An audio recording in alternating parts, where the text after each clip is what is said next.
లోకంలో రెండు జీవులు ఉంటాయి. ఉభయచర జీవి, ఏకచర జీవి. కప్పుంది, నీళ్ళల్లో ఉండగలుగుతుంది.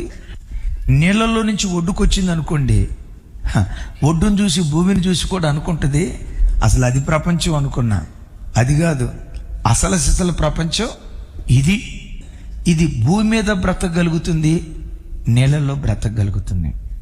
చేప ఉందే, అది ఏకచర జీవి, నీళ్ళల్లో మాత్రమే బ్రతకగలుగుతుంది, నీళ్ళల్లోనే విహరించగలుగుతుంది, నీళ్ళల్లోనే ఈదుతుంది, నీళ్ళల్లోనే తన మనుగడ కొనసాగిస్తుంది. ఒకవేళ కప్ప బ్రతికినట్లుగా ఇది కూడా బ్రతుకుతాదిలే అని నీళ్ళల్లో నుంచి ఆ చేపను బయటకు తీసి ఒడ్డునేస్తే గెలగెల కొట్టుకులాడుతుంది. గెలగెల కొట్టుకులాడి ఒక 2-3 నిమిషాల్లో అది చచ్చిపోతుంది. కప్ప బ్రతకగలిగింది, చేప ఎందుకు బ్రతకలేకపోయింది? చేప ఎప్పుడు నీళ్ళల్లోనే బ్రతకటానికి ఇష్టపడుతుంది, కానీ ఒడ్డున నీళ్లు లేని లోకంలో అది బ్రతకటానికి ఇష్టపడదు.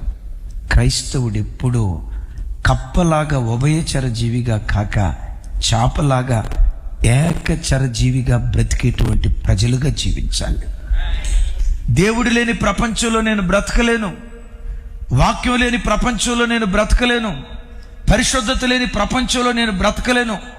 నా దేవునికి దూరమై రెప్పపాటు కాలమైన నేను దూరంగా బ్రతకలేనని నీళ్ళలో నుంచి ఒడ్డునేస్తే చేప ఎలా టపటప కొట్టుకుంటుందో, ఎప్పుడైనా వాక్యం చదవకపోతే నీ ప్రాణం అలా తల్లడిల్లాలి.